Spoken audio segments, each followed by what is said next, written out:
Bob Blackman has accused masked Khalistani terrorists of threatening his constituents in northwest London after they disrupted a screening of Kangana Ranaut's film Emergency.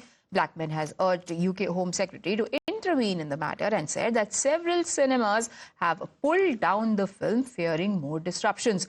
The incident, which caused considerable alarm, saw the group forcefully entering the theatre, creating an unsafe environment for the moviegoers.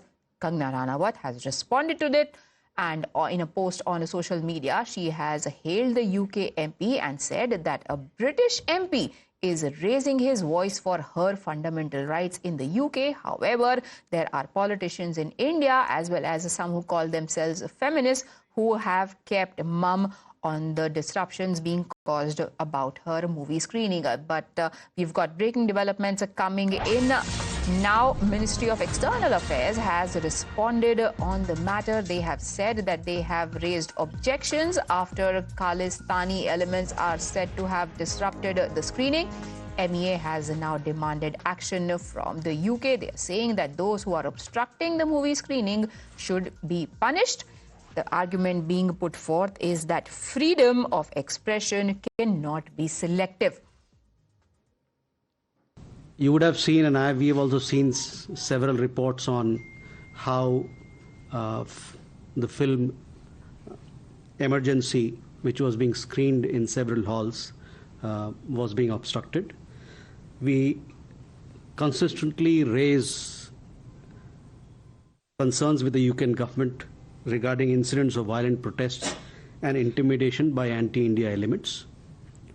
Freedom of speech and expression cannot be applied selectively, and those obstructing it must be held accountable. We hope the UK side will take appropriate action against those responsible.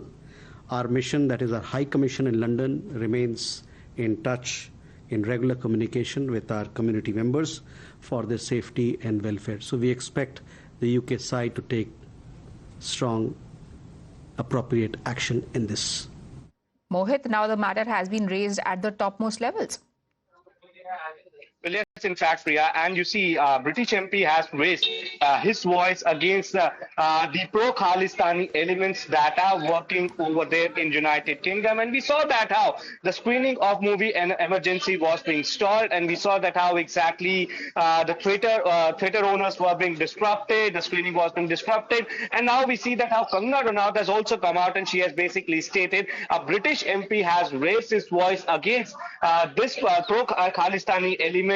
But the politicians in India are completely silent. So clearly she's hinting towards the opposition leaders. We have seen that how exactly the BJP is also hit out at the opposition leaders, saying that you cannot be selective when it comes to freedom of speech and expression. You need to raise your voice. And why exactly the opposition parties are not raising their voice against the pro-Khalistani elements? Because in this particular movie, the BJP says there's nothing against Sikh, there's nothing against the Sikhism, and then why exactly the opposition is not raising their voice? Now what we see is that MEA has also come out with a statement. The MEA basically says the film Emergency was obstructed, the screening was obstructed. We have raised objection. That is the most important point, that MEA has raised objections, and they clearly say that those who have created this obstruction, they need to be punished. So India has demanded action from United Kingdom, that you need to take action against such elements. Freedom of speech cannot be selective. We expect action from UK. This is a major statement coming in from MEA, where they clearly stated that we demand an action, and that is what the BJP has been saying, that action should be taken. You cannot give this pro-Khalistan element. Has to be set, but there is also the matter that Kangana Ranaut is raising, that when there are protests in states like Punjab over the screening of a movie that has been cleared by the censor board, why is it that politicians in India do not fight for her right to freedom of speech and expression? Thank you, Mohit, for joining us with those details. We shift focus now